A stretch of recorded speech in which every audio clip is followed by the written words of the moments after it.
Good afternoon friends, রাজা pigeons লফটের চ্যানেলে আপনাদের সবাইকে অনেক অনেক স্বাগতম। আশা করি আপনারা ভালো আছেন, সুস্থ আছেন এবং আপনাদের পায়রারাও ভালো আছে, সুস্থ আছে। তো বন্ধুরা, টাইটেল দেখে আপনারা নিশ্চয়ই বুঝতে পেরে গেছেন যে আজকে কি নিয়ে আমি ভিডিও বানাতে চলেছি। তো আজকের ভিডিওর টপিক হচ্ছে পায়রার সুখা রোগের কারণ এবং তার প্রতিকার।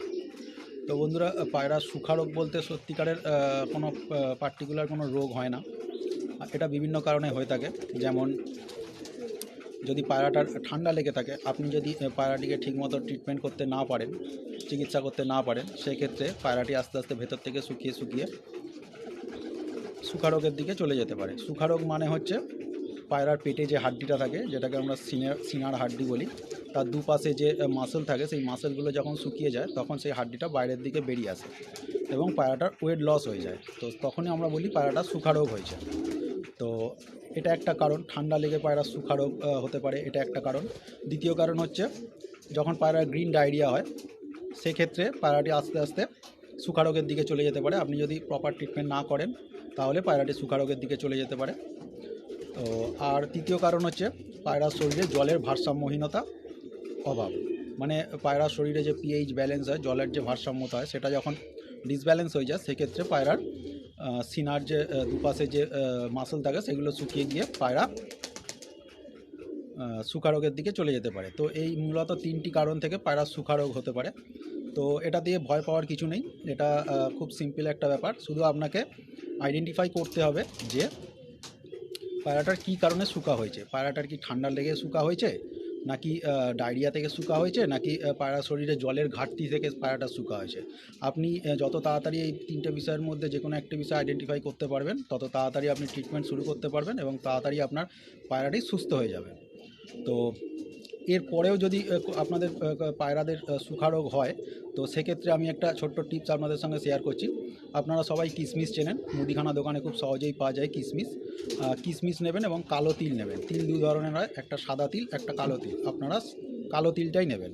তো এর একটা রেশিও আছে, রেশিওটা হচ্ছে 2:1, মানে দুটো কিশমিশের সাথে একটা কালো তিল, একটা ছোট্ট দানা কালো তিল। কালো তিল প্রচণ্ড গরম। তো এটা হচ্ছে একটা রেশিও, 2:1 রেশিও।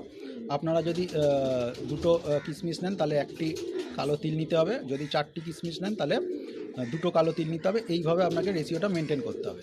তো আমি 10টা কিশমিশ এবং কালো তিল 5টা কালো তিলের হিসাবে একটা পেস্ট আপনাদেরকে বলছি। আপনারা এই মতন এটা বানিয়ে নেবেন, কারণ এটা তো আপনাকে প্রত্যেক দিনই দুবেলা করে খাওয়াতে হবে। তো একবারে একটু বেশি বানিয়ে নিলে কোনো অসুবিধা হবে না। তো 10টা কিশমিশ নিলেন এবং 5 দানা কালো তিল নিলেন, নিয়ে সেই দুটোকে ভালো করে পেস্ট করে নিলেন। পেস্ট করে তার মধ্যে অল্প একটু মধু দিলেন, মধু দিয়ে ভালো করে সেটাকে মাখিয়ে নিলেন। এবং মেডিকেল শপে A to Z multivitamin tablet পাওয়া যায়, A to Z multivitamin tablet. আপনারা A to Z multivitamin tablet নিয়ে নেবেন এবং একটি গোটা ট্যাবলেটকে ভালো করে পাউডার করে নেবেন, করে নিয়ে সেই মিশ্রণটির মধ্যে দিয়ে দেবেন। দিয়ে ভালো করে এই উপকরণগুলোকে মিশিয়ে নেবেন। মিশিয়ে প্রত্যেক দিন সকালবেলা আপনাকে 3টে করে ছোলার সাইজের গুলি সকাল এবং 3টে করে ছোলার সাইজের গুলি বিকাল আপনাকে পায়রাটিকে দিতে হবে। তো আর এই সময় পায়রাকে কোনো শক্ত দানা দেবেন না, কারণ পায়রা হজম করতে হয়তো প্রবলেম হতে পারে। তো আপনারা একটু রুটি দিতে পারেন, ছোটো ছোটো টুকরো করে রুটি কেটে পায়রাকে দেবেন, তাতে পায়রা তাড়াতাড়ি হজমও হতে পারে। এবং 10 থেকে 12 ml আপনারা জল নেবেন। 10 থেকে 12 ml জলের মধ্যে আপনারা কী কী দেবেন একটু ভালো করে লিখে নিন, নোট করে নিন।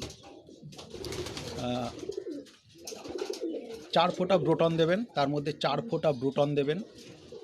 ভালো করে শুনে নেবেন, 4 ফোঁটা ব্রোটন দেবেন। 10 থেকে 12 ml জলের মধ্যে 4 ফোঁটা ব্রোটন দেবেন। ইকোনম বলে একটি স্যাচেট পাওয়া যায়, ইকোনম। আপনারা 1 চিমটি ইকোনম নেবেন, 1 চিমটি ইকোনমটা ইউজ করবেন, খুব ভালো একটি প্রোবায়োটিক এবং ডায়রিয়ার ক্ষেত্রে খুব ভালো কাজ হয়।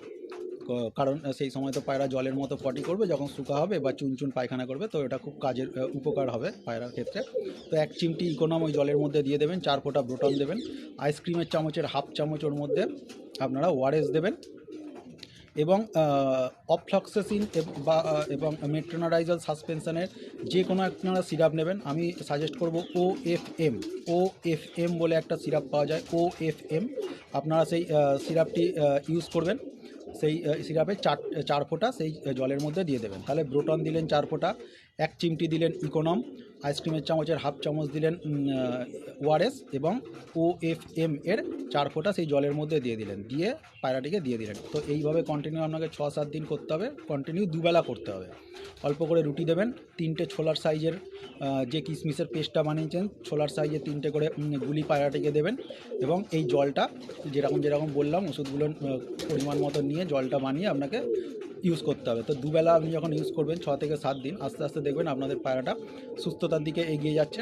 এবং অবশ্যই আপনি পায়রাটাকে একদিন অন্তর একদিন পায়রার যে সিনার যে হাড্ডিটা থাকে শুধুমাত্র সেই হাড্ডিটাকে একটুখানি জলের ভিজিয়ে দেবেন, এবং ওখানে যে পালকগুলো থাকবে সেগুলো হালকা হাতে একটু সরিয়ে দেবেন যাতে জলটা সেই সিনার হাড্ডিতে লাগে এবং আশেপাশে যে মাসেলগুলো আছে তাতে লাগে। তো এতে দেখবেন আস্তে আস্তে মাসেলগুলো মেকআপ হয়ে যাবে এবং পায়রাটি সুস্থতার দিকে এগিয়ে আসবে। তো এইভাবে খুব সহজ উপায়ে আপনি আপনার পায়রাকে সুখা রোগের হাত থেকে বাঁচিয়ে ফিরিয়ে আনতে পারবেন। তো এটা ছিল একটা ছোট্ট টিপস বন্ধুরা, পায়রাকে সুখা রোগ হলে আপনারা কী করে পায়রাটিকে সুস্থ করবেন খুব শিগগিরই। তো আশা করি ভিডিওটা আপনাদের ভালো লেগেছে।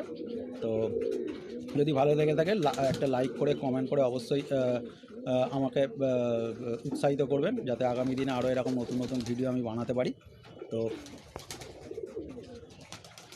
যারা নতুন চ্যানেলটিতে ভিডিওটি দেখছেন তারা চ্যানেলটিকে সাবস্ক্রাইব করে আমার বেল আইকনটা প্রেস করে রাখবেন, যাতে আগামী দিনে এরকম নতুন নতুন ভিডিও আবার খুব তাড়াতাড়ি আপনাদের নোটিফিকেশানে চলে আসে এবং আপনারা উপকৃত হন, আপনাদের পায়রারা ভালো থাকুক, সুস্থ থাকুক।